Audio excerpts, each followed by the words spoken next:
Hello and welcome to the Amateur Austenite. My name is Frances Duncan. I am an author and the founder of the Jane Austen Society of New Zealand. My special guest with me today is my sister Paula.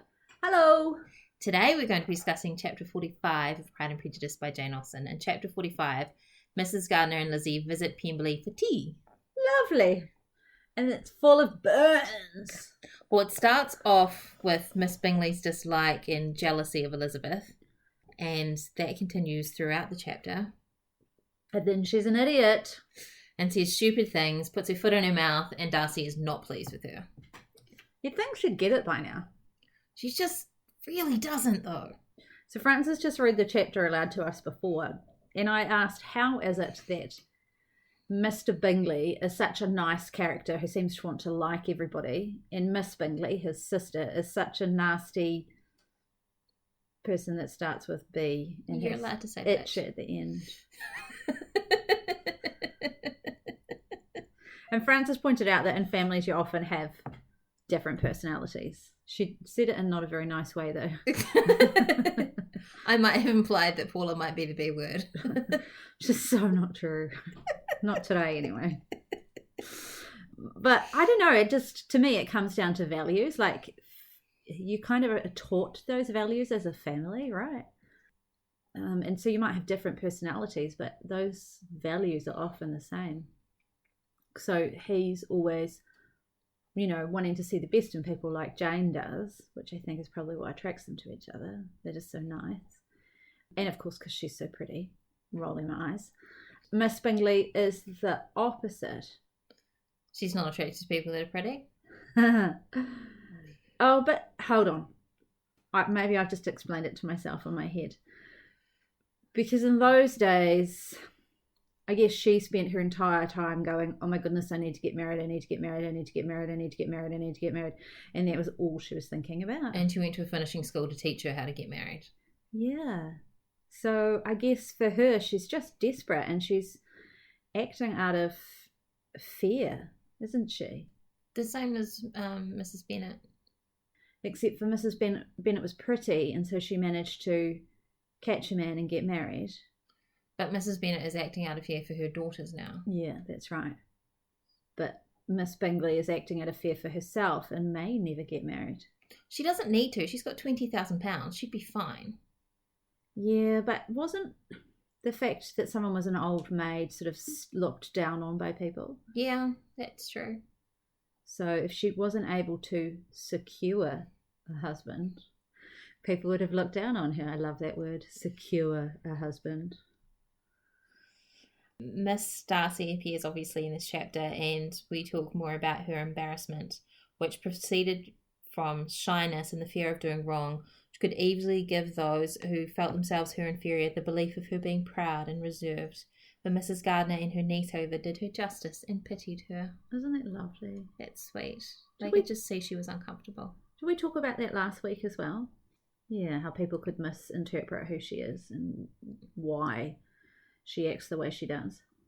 Yeah, we did, because then we talked about how she was 16, and so Wickham must have made off with her when she was 14. And 15, whoops.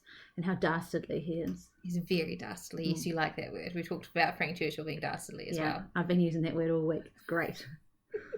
My girls think I'm mental, and that's absolutely fine. I took them cupcakes yesterday. Oh, nice. Yeah, so my son came to class yesterday because he had a teacher-only day at his school. And so for my last lesson of the day, he popped in with some cupcakes that he'd bought from the supermarket. Oh. Yeah, but they had to answer a question each before they were allowed a cupcake. It was fun. Oh, and here he is. He heard me mention him. He comes running. But it was really good because I was able to see how much they understood of the story. So I just did random questions. Well, actually, no, that's a lie. I asked them why they thought I'd asked him to bring cupcakes in. And so we had really good chats about picnics and about the social niceties around eating, and how what food you had showed the status that you had as well. Yeah, so we get to have an interesting bit about this here. We get to see Miss Darcy as host and how she forgets to order the food for quite some time. Unlike Mrs. Elton, who remembers when she's in charge all the time and makes sure that everybody knows it. Sorry, cross over to Emma. I'll be quiet now. And they have beautiful pyramids of grapes, nectarines, and peaches, which would have probably been grown in a hothouse. So again, showing how much money they have. Yeah, and at the end of the chapter, Lizzie and her aunt discuss the fruit. One of the things they discuss, which is what I love. They talked of his sister, his friends, his house, his fruit, of everything but himself. Elizabeth wants to know what Mrs. Gardiner thinks of him, and Mrs. Gardiner would have been highly gratified by her niece's beginning the subject. I think it's so cute. They just talk around it. That's really cute. And yeah, the fruit was the thing that stood out to me as well, because when Frances read it, I was like, ooh, the fruit. The fruit. Because it's probably quite exotic. Women didn't have a lot to talk about, let's face it. No, I still suffer from that problem. I don't have a lot to talk about. I remember our grandmother was like that. She would talk about fruit. No, food, a lot. So she did work for a number of years before she met our grandfather. It was his second marriage. But she, once she got married, of course, she gave up work, of course. Because that's what you did then. Yeah, and she talked a lot about food. Like, a lot of her life was revolved around food, and she talked, where she'd been, and then she'd tell you in great detail what she was fed where she'd been, or if she'd gone out for lunch, what she'd had to eat, and what her sister had to eat. And I knew a lot about what her and Auntie Dole ate. It was quite funny. I don't remember that. It's so funny. But it's an indication of the things that they thought were polite to talk about, which lasted for 150, almost 200 years. At the start of the visit, there's a pause, and it's quite awkward. And Mrs. Ainsley, who is like Miss a companion? Darcy's companion, Right, is the first one who starts it. And her starting off the conversation with Mrs. Gardiner shows that she's more truly well bred than either Miss Bingley or Mrs. Hurst, which is interesting because they're the ones that have gone to finishing school, and they should know better. But they think themselves better, and that's the problem. You can send people to finishing school, but unless they have that piece of humanity inside them that helps them to see things from someone else's perspective, then they're not going to be able to do those kind of things well. Lizzie doesn't talk much, but she's not sorry to be spared the necessity of saying much, as her own thoughts were imploring her. She wished and she feared that Mr. Darcy would come in, and whether she wished or feared it most she could scarcely determine. And then the moment before he arrived, she believed her wishes predominated, but then she began to regret when he came. I bet her heart was beating so hard. Yes. I go back to that teenage thing I was saying the other week. It's that feeling that you had when you were a teenager, when the boy that you like was going to walk past at lunchtime, or he was going to be in the next lesson with you. Yep, and Elizabeth wisely resolves to be perfectly easy and unembarrassed. A resolution the more necessary to be made, but perhaps not the more easily kept. She's so funny, isn't she? And then we get to see Mr. Darcy as a host, and he's trying to make sure everybody's comfortable and everybody's involved in the conversation, and it's really lovely. Yeah, we see him in his natural environment, and he's much more amiable, shall we say, in that environment, which is lovely to see. Miss Bingley throws a spanner in the works by bringing up Wickham. But she doesn't say his name, does she? No, she just brings up the militia. She did not mention his name in front of Darcy. She went as close to it as she possibly could, which is enough for everyone in the room to know who she's thinking of. I question, though, does everyone in the room know? For example, Miss Darcy's companion. Mrs. Ainsley. Thank you. Would she have known? She might not, because she would have been employed after the Wickham escapade. Yes. Mind you, perhaps she was warned against him, but then she perhaps wouldn't have known anything about the militia being in Meryton, so wouldn't have known that Wickham was with them. And it's not the first time, well, it is the first time, but it's not the last time that Miss Bingley says things to make other people uncomfortable. When, as we were saying earlier, after Lizzie and Mrs. Gardiner is gone, she's abusing Lizzie. And I love this quote. We were saying as I read it that we both love this quote, that angry people are not always wise. Yeah. And it's so true. People will say ridiculous things in anger. And she pushes Darcy until he could contain himself no longer, which I think is quite out of character for him. And then Miss Bingley was left to all the satisfaction of having forced him to say what gave no one any pain but herself. I think that's something quite natural that human beings do. You keep egging at something, poking at the thing until it poke the bear. Yeah, poke the bear, exactly. Poke the bear. Until you get the explosion. Because I guess in some ways you actually really need to know the truth, to know just how bad it is, or whether it is in your imagination or not sometimes. I don't know. It just seems... It's a stupid thing that we do. Yeah. It seems counterintuitive, but we just have to know. But it shows that Jane Austen was a great studier of human beings. You know, she understood human beings. If you look at all these characters in here, they all do things that are believable. And I think that's one of the great things about her, is that she writes recognisable characters that you can still recognise today. Yeah, and in fact, that's the conversation I've had with my girls in the last 2 lessons about Emma. Because Autumn de Wilde was questioned about why she didn't modernise Emma, why she didn't, put everybody in modern clothes, why she decided to keep it in the past. And obviously she loves Jane Austen, but she also said she wanted to humanise the characters. And she wanted to show that the characters in Austen's novels are still the same type of people that we see today. And it still feels like a very modern adaptation. It does, doesn't it? There's something about it that's quite real. It's refreshing. The characters, while they're stuck inside the social expectations of the time, they still seem to be acting in a natural kind of way. I don't know how to explain that. I think the very early adaptations of the 70s and 80s were quite stilted. And now we get people acting more naturally, and I think that makes it feel more modern as well. Yeah, and it's the same with Shakespeare. When you look back at some of the earlier adaptations of Shakespeare, you go, oh my goodness, they are reading Shakespeare. Whereas now they just talk in a more natural tone. And a big shout out to the girls at my school who did a Midsummer Night's Dream this week. It was fantastic. I didn't get to see it, so I can't comment. Yes, but I did hear it was good. They had sold out of tickets because they're social distancing, so you can't sell as many tickets. Yeah, but it was amazing. I thought they did such a good job.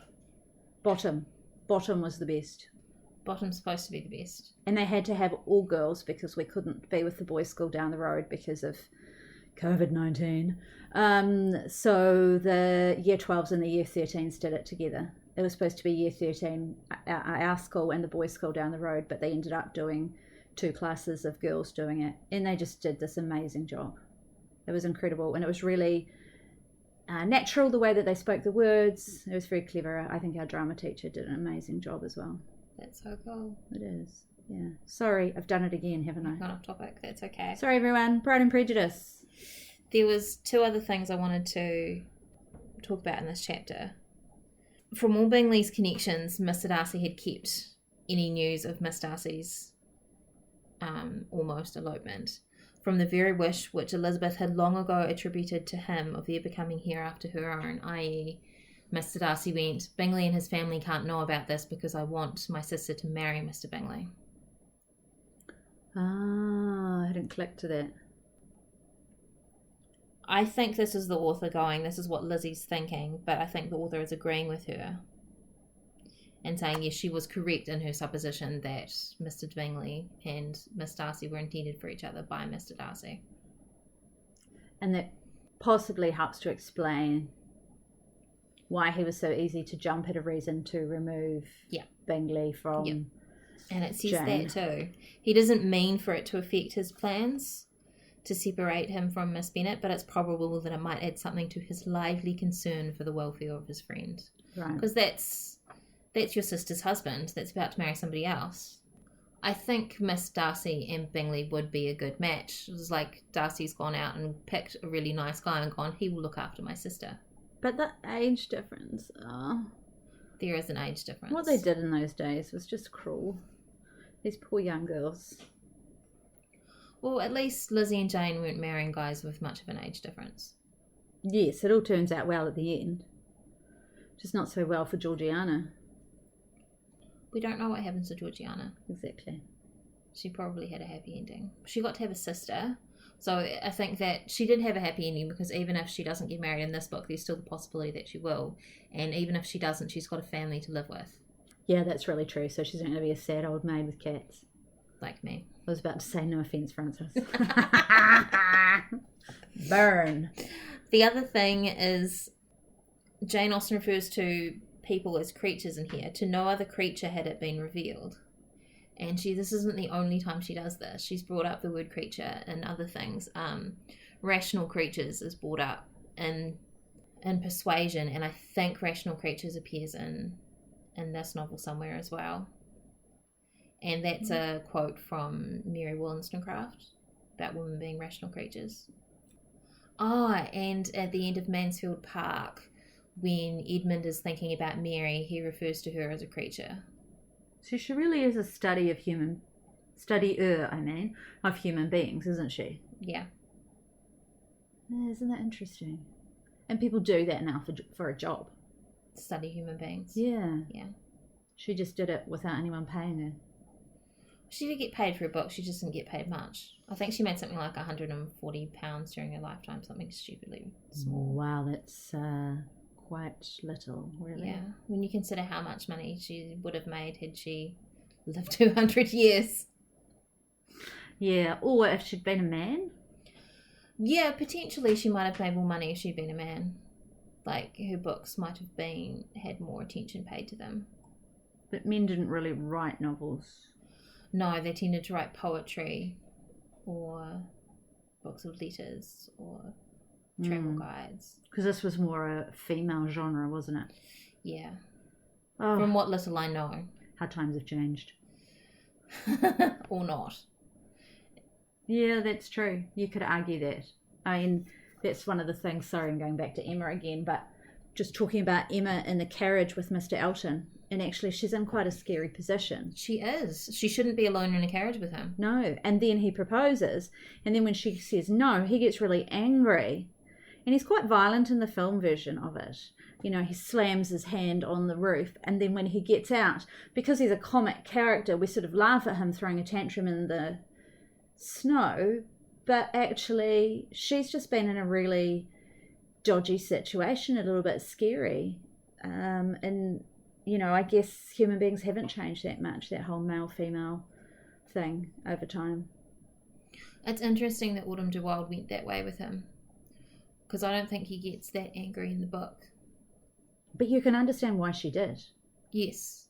It makes it easier to understand. And he had this self-assuredness that he was sure she was going to say yes. That he was sure that she was coming on to him all this time. Yes, absolutely. But, I mean, he was such an arrogant so-and-so for thinking that would happen, because she was so far outside of anything that he could wish for. She was so far above him. She was. And she recognised that, and she thinks that in the novel, and I always wish that she'd said it to him and given him the smackdown that he deserved, but she never does. No, which does help to show some of her breeding. Yes. And again, I come back to, I don't think Emma is a nasty character. I think she's just thoughtless and a product of her upbringing. She's very self-centered. Yeah. Because, I mean, she does care a lot about other people, though, but she's still self-centered. Yeah. And that's just because of the way she's been brought up. Look at the way she cares for her father. Who in that movie is not very sick. Whereas, although he's never really very sick, he just thinks he is. He's just a hypochondriac. And she puts up with him, and she puts up with her sister, who's also interesting. What was the line in this chapter that I went, ooh, burn? It was right near the end. Frances was reading aloud, so I wasn't taking any notes. Miss Bingley is saying about she a beauty, I should soon call her mother a wit, and Darcy replies, but that was only when I first knew her, for it was many months since I have considered her as one of the handsomest women of my acquaintance. That's right, that's the line. Sick burn. Yeah, that's definitely a burn. Yeah, and that's where she's been poking the bear, and that's it. Yeah. She's heard it now. Head down, Miss Bingley, move on, find someone else. I don't know that she does, though. But at least not in this book. I think she's still... Do we get to see Miss Bingley again after this? I don't know, I don't remember. I don't think we do. Well, we've got a few more chapters, we can find out. Yes, we'll see if we run into Miss Bingley again and whether she's still all over Darcy. Does Miss Bingley have much money? Yeah, Miss Bingley has £20,000. That's right. So she might be attractive for a man who hasn't got a lot of money. But I guess that's a problem, is she doesn't really want to be with a man who's not got a lot of money. She wants someone who's got good breeding, like Darcy's family is aristocracy, and money. Yeah. Preferably. I just don't think it's going to happen because she's a nasty... You're allowed to say bitch. Thanks. And that is our summary of chapter 45 of Pride and Prejudice by Jane Austen. My name is Frances Duncan. You can find me at Frances Duncan Wright and on Twitter at Frances_Duncan. Thank you for listening, and we wish you happy reading.